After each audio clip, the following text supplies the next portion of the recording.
Hi, I am Sriparna Chakraborty and I am making this video. The name is From Jungle to Market and it is an awareness video, and I am inspired by WWF report From Forest to Market. We are going through the pandemic of COVID-19 and it remains unclear the source. Zoonotic diseases like COVID-19 originated in animals, and it is the reminder of how people and nature are interconnected. We have seen the different diseases like SARS, avian flu, MERS were all zoonotic in origin.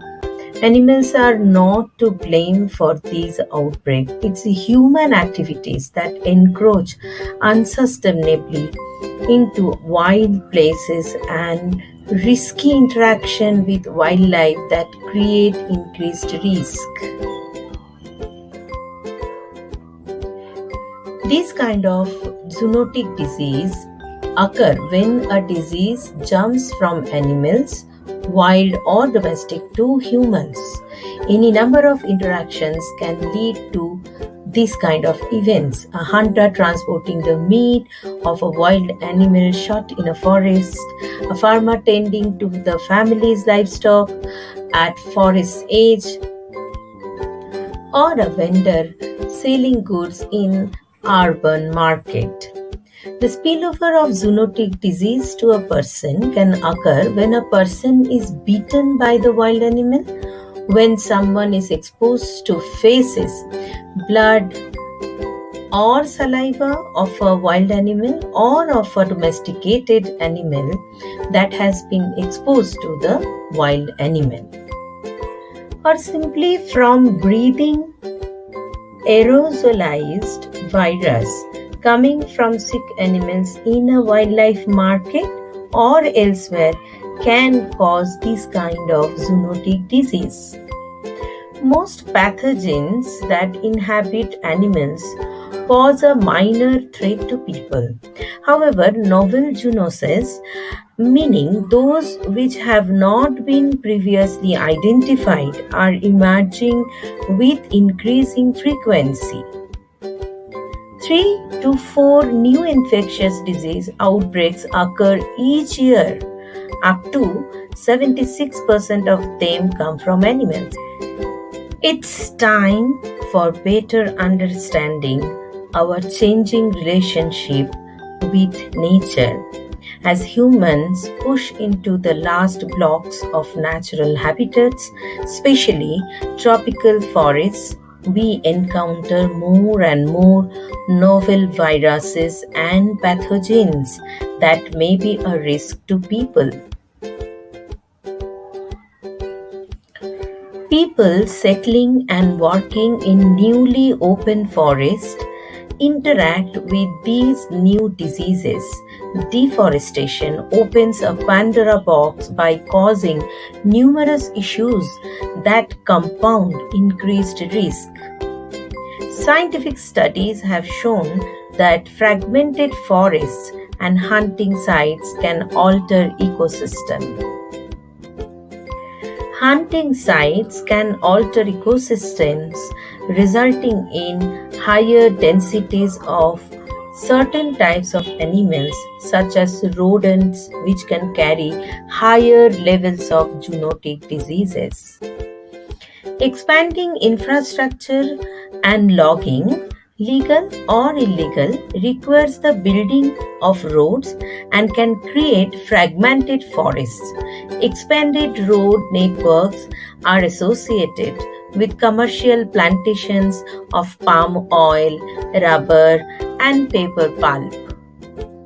New roads built into natural forests are often quickly settled by smallholders who set up small farms, hunt wildlife for consumption or for the commercial wildlife trade, and bring in livestock. Such activity brings many people in close contact with wildlife and their diseases. Wildlife may show new behaviors as their long standing natural habitats disappear or become less dependable. This may bring them into greater contact with people. Raising livestock in newly deforested areas also increases contact between wildlife and domestic species, which can result in disease mutations and eventual zoonotic diseases jumping to humans. Several disease outbreaks such as H5N1 or avian influenza, Nipah virus, H1N1, which is swine flu, have been linked to domestic animals operations. Expanding agriculture, expanding human settlements, and global market pressures are leading to increasing deforestation and conversion of habitats. And deforestation and conversion are more likely to occur in places where there is growing expansion of road networks. Roads make it easier for people to get into a forest and come into contact with wildlife. Many people who follow the roads for logging operations, agricultural expansion, and mining carry out hunting for the wildlife trade. Just as they bring companies and people into and near forests, roads also allow for easier transport away from forests. This includes transport of wild animals, some of which end up in crowded markets to be sold alive or butchered. The wildlife trade moves animals that normally never leave the forest into densely populated urban areas and into contact with other species they would never interact with in the wild. In many countries, live wildlife markets can be found openly selling many species side by side for human consumption. Exotic pets and luxury products. This is a risky situation with highly stressed animals from susceptible to shedding viruses and catching illness from other species when confined in unhygienic crowded situations.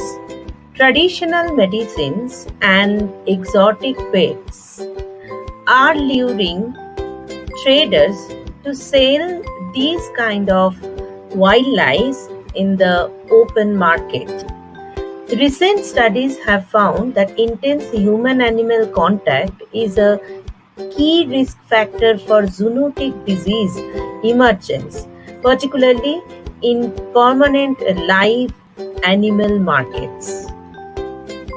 We know bats, primates, rodents, and many wild birds, among others, are the main cause of the transfer of zoonotic diseases. Domestic livestock species also have been implicated in many major disease outbreaks, likely after having picked up the pathogens from wild animals. It is the time for us to think for sustainable development for our next generation. High-risk wildlife markets can provide a fertile environment for this type of viral mutation and infection of humans with potentially fatal consequences. The disease outbreaks of COVID-19 and SARS were first identified in live animal markets and others. HIV and Ebola started with the consumption of wild meat. The movements of infected people are also aided by rapidly growing transportation and tourism sectors, which can quickly turn a local outbreak into a global pandemic. The spread of COVID-19, SARS, MERS, and other Similar outbreaks in recent history underscores the need to take urgent action on long-standing conservation challenges and to ensure safe food systems for all. Failure to address the persistent challenges regarding high risk wildlife trade, deforestation, and expansion of agriculture into areas of wildlife habitat has clear human health risks from future zoonotic outbreaks.